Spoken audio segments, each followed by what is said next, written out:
പ്രിയപ്പെട്ട സുഹൃത്ത് നമസ്കാരം. ജെഡിഎസ് കറണ്ട് അഫേഴ്സിലേക്ക് സ്വാഗതം. ഇന്ന് ജനുവരി 6 ലേറ്റസ്റ്റ് കറണ്ട് അഫേഴ്സുമായി ജെഡിഎസ് കറണ്ട് അഫേഴ്സ്.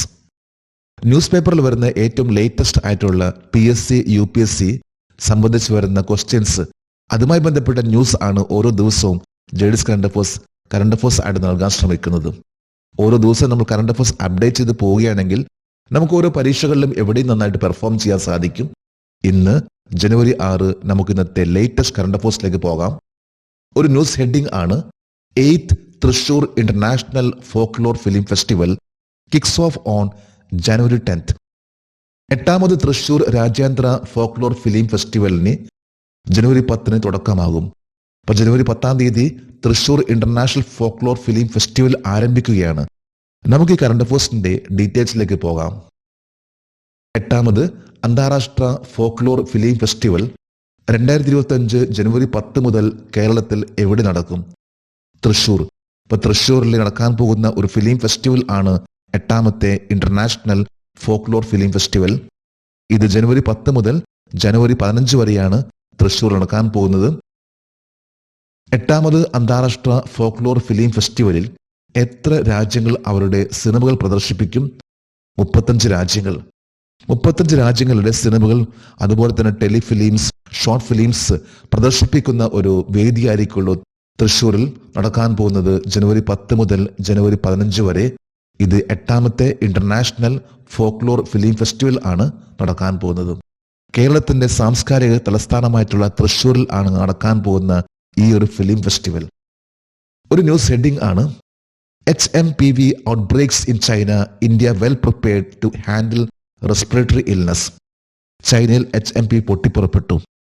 ഇന്ത്യ വളരെയധികം വെൽ പ്രിപ്പയർഡ് ആണ് ഈ അസുഖം തടയുന്നതിന് വേണ്ടി. നമുക്ക് കറണ്ട് അഫേഴ്സിന്റെ ഡീറ്റെയിൽസിലേക്ക് പോകാം. അടുത്തിടെ ഏത് രാജ്യത്താണ് human metapneumovirus HMPV report ചെയ്യപ്പെട്ടത്? ചൈന. ഏറ്റവും ലേറ്റസ്റ്റ് ആയിട്ടുള്ള വാർത്തയാണ്, ഇപ്പോൾ കഴിഞ്ഞ ദിവസങ്ങളിൽ കാണുന്ന ഒരു വാർത്തയാണ്. അതായത് ചൈനയിൽ വന്നിട്ടുള്ള ഒരു പുതിയൊരു അസുഖമാണ് ഹ്യൂമോ മെറ്റാന്യൂമോ വൈറസ് എന്ന് പറയുന്ന HMPV എന്ന് പറയുന്ന ഈ ഒരു വൈറസ്. അത്ര ഹാനികരമായിട്ടുള്ള വൈറസ് അല്ലത്, എന്നാൽ പ്രതിരോധശേഷി കുറവുള്ളവർക്ക് വരാൻ സാധ്യതയുള്ള ഒരു വൈറസ് ആണ് ഈ ഒരു HMPV എന്ന് പറയുന്ന ഹ്യൂമൻ മെറ്റാന്യൂമോ വൈറസ്. ആദ്യത്തെ ഹ്യൂമൻ മെറ്റാന്യൂമോ വൈറസ് റിപ്പോർട്ട് ചെയ്യപ്പെട്ട വർഷം 2001. 2001 ആദ്യമായിട്ട് ഹ്യൂമോ മെറ്റാന്യൂമോ വൈറസ് പൊട്ടിപ്പുറപ്പെട്ടിട്ടുള്ളത്. 2001 പക്ഷികളിൽ നിന്നാണ് ഈ ഒരു വൈറസ് മനുഷ്യരിലേക്ക് എത്തിയതെന്നാണ് കണക്കാക്കപ്പെടുന്നത് 2001. എന്നാൽ ലേറ്റസ്റ്റ് ആയിട്ട് ഇപ്പോൾ ചൈനയിലാണ് ഇപ്പോൾ വീണ്ടും ഈ ഒരു വൈറസ് റിപ്പോർട്ട് ചെയ്യപ്പെട്ടിട്ടുള്ളത്. അടുത്തിടെ റിപ്പോർട്ട് ചെയ്യപ്പെട്ട ഹ്യൂമോ മെറ്റാന്യൂമോ വൈറസ് HMPV ഏതൊക്കെ അവയവങ്ങളെയാണ് ബാധിക്കുന്നത്? റെസ്പിറേറ്ററി സിസ്റ്റം, അതായത് ശ്വാസകോശവുമായി ബന്ധപ്പെട്ട ഒരു അസുഖമാണ് ഈ ഒരു വൈറസ്. ഏതാണ്ട് കോവിഡിന് സമാനമായിട്ടുള്ള ഒരു അസുഖമാണ് ഇപ്പോൾ റിപ്പോർട്ട് ചെയ്യപ്പെട്ടിട്ടുള്ള ഹ്യൂമൻ മെറ്റാന്യൂമോ വൈറസ് എന്നറിയപ്പെടുന്ന HMPV ഈ ഒരു വൈറസ്. ഒരു ന്യൂസ് ഹെഡിംഗ് ആണ് EPFO has launched A centralised pension payment system CPPS. EPFO ഒരു കേന്ദ്രീകൃത പെൻഷൻ പേയ്മെന്റ് സിസ്റ്റം ആരംഭിച്ചു. ഇത് ലേറ്റസ്റ്റ് ആയിട്ടുള്ള ന്യൂസ് ഹെഡിംഗ് ആണ്. EPFO എന്നാൽ employees provident fund organisation. Employees provident fund ഓർഗനൈസേഷന്റെ സെൻട്രലൈസ്ഡ് പെൻഷൻ പേയ്മെന്റ് സിസ്റ്റം ആരംഭിച്ചു. നമുക്ക് ഈ കറണ്ട് അഫേഴ്സിന്റെ ഡീറ്റെയിൽസിലേക്ക് പോകാം. EPFOയുടെ കേന്ദ്രീകൃത പെൻഷൻ പേയ്മെന്റ് സംവിധാനത്തിൽ നിന്ന് എത്ര ലക്ഷം പെൻഷൻകാർക്ക് പ്രയോജനം ലഭിക്കും? 68 ലക്ഷം പെൻഷൻ. Over 68 lakh pensioners. 68 ലക്ഷത്തിലധികം പെൻഷൻകാർക്ക് പ്രയോജനം ലഭിക്കാൻ പോകുന്ന ഒരു പുതിയൊരു സിസ്റ്റം ആണ് സെൻട്രലൈസ്ഡ് പെൻഷൻ പേയ്മെന്റ് സിസ്റ്റം EPFOയുടെ, അതായത് എംപ്ലോയ്മെന്റ്സ് പ്രൊവിഡന്റ് ഫണ്ട് ഓർഗനൈസേഷന്റെ. EPFO നടപ്പിലാക്കിയ കേന്ദ്രീകൃത പെൻഷൻ പേയ്മെന്റ് സംവിധാനത്തിൽ ജീവനക്കാർക്ക് എന്ത് നേട്ടമാണ് ലഭിക്കുന്നത്?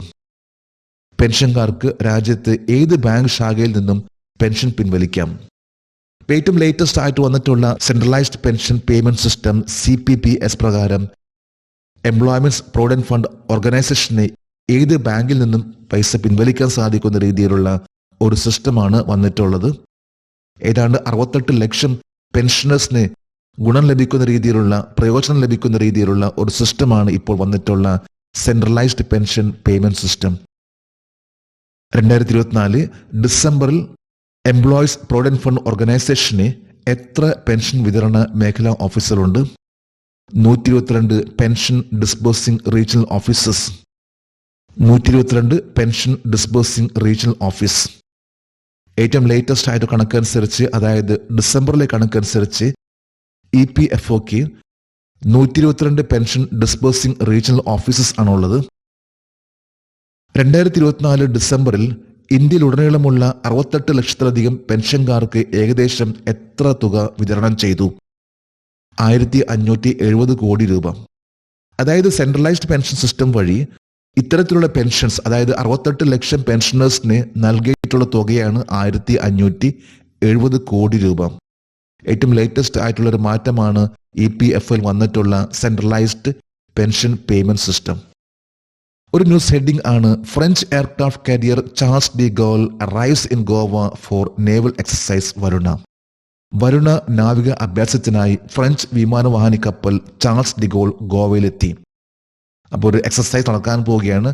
ഫ്രാൻസ് ആയിട്ട് നടക്കാൻ പോകുന്ന ഒരു എക്സസൈസ് ആണ്. ഈ ഒരു കറണ്ട് അഫയേഴ്സിന്റെ ഡീറ്റെയിൽസിലേക്ക് പോകാം. ഉഭയകക്ഷി വരുണ അഭ്യാസത്തിന്റെ 42ാം പതിപ്പ് ഇന്ത്യയും ഏത് രാജ്യം തമ്മിലാണ്? ഫ്രാൻസ്. ഇന്ത്യയും ഫ്രാൻസ് തമ്മിലുള്ള ഒരു എക്സസൈസ് ആണ് വരുണ എക്സസൈസ്. 42ാമത്തെ വർഷമാണ് ഇപ്പോൾ ഇന്ത്യ ഫ്രാൻസിന്റെ വരുണ എന്ന് പറയുന്ന ഈ ഒരു എക്സസൈസ്. വരുണ അഭ്യാസത്തിനായി ജനുവരി 4-ന് ഗോവയിലെ മോർമുഗാവോ പോർട്ട് ട്രസ്റ്റ് ജെട്ടിയിൽ എത്തിയ ഫ്രാൻസിന്റെ ഏത് വിമാനവാഹിനി കപ്പൽ? Charles de goal. ഫ്രാൻസിന്റെ ഒരു എയർക്രാഫ്റ്റ് കാരിയർ ആണ്, വിമാനവാഹിനി കപ്പൽ ആണ് ചാൾസ് ഡി ഗോൾ. ഇത് എത്തിയിട്ടുള്ളത് ഗോവയിലാണ്.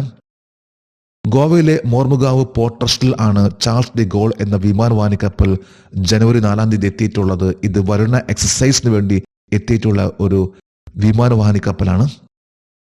2025 ജനുവരി 3 മുതൽ 9 വരെ പടിഞ്ഞാറൻ നേവൽ കമാൻഡിന്റെ ഏത് സ്ഥലത്താണ് വരുണയുടെ 42ാം പതിപ്പ് നടക്കുന്നത്? കൊച്ചിയും ഗോവയും. ഗോവയിലും കൊച്ചിയിലും നടക്കാൻ പോകുന്ന ഒരു എക്സസൈസ് ആണ് വരുണ എക്സസൈസ്. ഇത് 42ാമത്തെ ഒരു എക്സസൈസ് ആണ് ഇന്ത്യ ഫ്രാൻസിന്റെ. ഇതിലേക്ക് വന്നിട്ടുള്ള വിമാനവാഹിനി കപ്പൽ ആണ് ചാൾസ് ഡി ഗോൾ. ഇന്ത്യയുടെ 2 വിമാനവാഹിനി കപ്പലാണ്. ഒന്ന് INS വിക്രമാദിത്യ, മറ്റൊന്ന് INS വിക്രാന്ത്. INS വിക്രാന്ത് ഇന്ത്യയിൽ തന്നെ നിർമ്മിച്ചിട്ടുള്ള ഒരു കപ്പലാണ്. വരുണയുടെ 42ാം പതിപ്പിന് ഫ്രാൻസിൽ നിന്നുള്ള ഏത് വിമാനമാണ് ഉപയോഗിക്കുന്നത്? Rafale marine യുദ്ധവിമാനം. റഫേൽ എന്ന വിമാനമാണ് ഫ്രാൻസ് ഉപയോഗിക്കാൻ പോകുന്നത്. ഫ്രാൻസിൽ തന്നെ നിർമ്മിച്ചിട്ടുള്ള ഒരു വിമാനമാണ് റഫേൽ. ഇന്ത്യയും ഈ വിമാനം ഉപയോഗിക്കുന്നുണ്ട്. ഫ്രാൻസ് നൽകിയിട്ടുള്ള ഒരു വിമാനമാണ് ഇന്ത്യക്ക് റഫേൽ എന്ന് പറയുന്ന വിമാനം. ഒരു ന്യൂസ് ഹെഡിംഗ് ആണ്, national federation of the blind commemorates world Braille day in New Delhi. National federation of the blind ന്യൂഡൽഹിയിൽ ലോക ബ്രെയിൽ ദിനം ആചരിച്ചു. ഇപ്പൊ ലോക ബ്രെയിൽ ദിനം നമുക്കറിയാം, എന്താണ് ബ്രെയിൽ എന്നതും ലോക ബ്രെയിൽ ദിനം എന്നതാണ് നമുക്കറിയാം. എന്നാൽ നമുക്ക് ഈ കറണ്ട് അഫയേഴ്സിന്റെ ഡീറ്റെയിൽസിലേക്ക് പോകാം. എല്ലാ വർഷവും ലോക ബ്രെയിൽ ദിനം ആചരിക്കുന്നത് ഏത് ദിവസമാണ്? 4 ജനുവരി. 4th ജനുവരിയിലാണ് എല്ലാ വർഷവും വേൾഡ് ബ്രെയിൽ ഡേ ആഘോഷിക്കുന്നത്. ആരുടെ ജന്മദിനമാണ് എല്ലാ വർഷവും ലോക ബ്രെയിൽ ദിനം ആചരിക്കുന്നത്? Luis Braille. ലൂയിസ് ബ്രെയിൽ എന്ന് പറയുന്ന വ്യക്തിയുടെ ജന്മദിനമായി ബന്ധപ്പെട്ടാണ് വേൾഡ് ബ്രെയിൽ ഡേ എല്ലാ വർഷവും ജനുവരി 4-ാം തീയതി ആഘോഷിക്കുന്നത്. ബ്രെയിൽ എഴുത്ത് സമ്പ്രദായത്തിന്റെ ഉപജ്ഞാതാവ് ആരാണ്? Who is the inventor of the Braille writing system?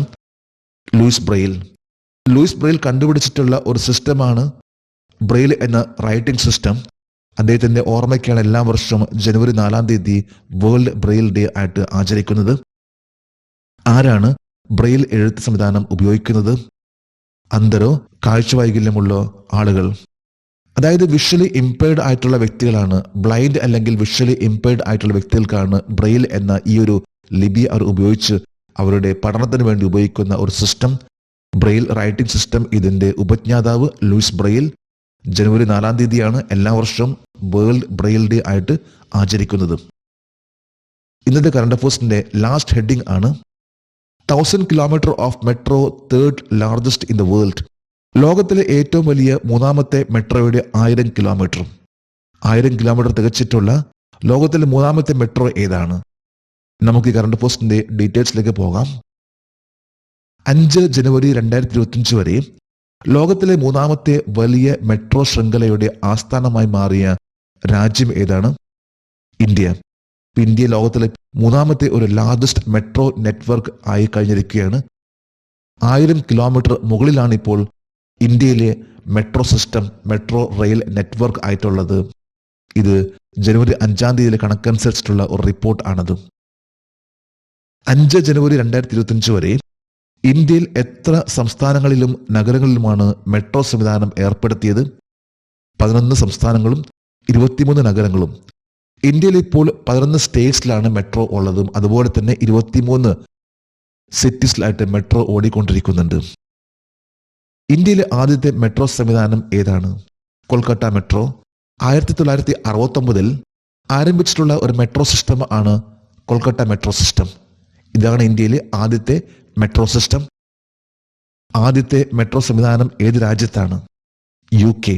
UK-യിൽ London underground ആണ് 1863 ആരംഭിച്ചിട്ടുള്ള ലോകത്തിലെ ആദ്യത്തെ മെട്രോ സിസ്റ്റം. ഇത് UK-യിലാണ്. ജെഡിസ് കറണ്ട് അഫയേഴ്സിന്റെ ഏറ്റവും ലേറ്റസ്റ്റ് ആയിട്ടുള്ള കറണ്ട് അഫയേഴ്സ് ആണ് ജെഡിസ് കറണ്ട് അഫയേഴ്സ് ഇന്നിവിടെ നൽകിയിട്ടുള്ളത്. ഈ ജെഡിസ് കറണ്ട് അഫയേഴ്സിന്റെ ഇന്നത്തെ ഈ വീഡിയോ കണ്ടിട്ട് ഇഷ്ടപ്പെട്ടെങ്കിൽ ഈ ചാനൽ സബ്സ്ക്രൈബ് ചെയ്യാനും ഷെയർ ചെയ്യാനും മറക്കരുത്. നമുക്ക് നാളെ വീണ്ടും പുതിയ കറണ്ട് അഫയേഴ്സുമായിട്ട് കാണാം. Thank you very much.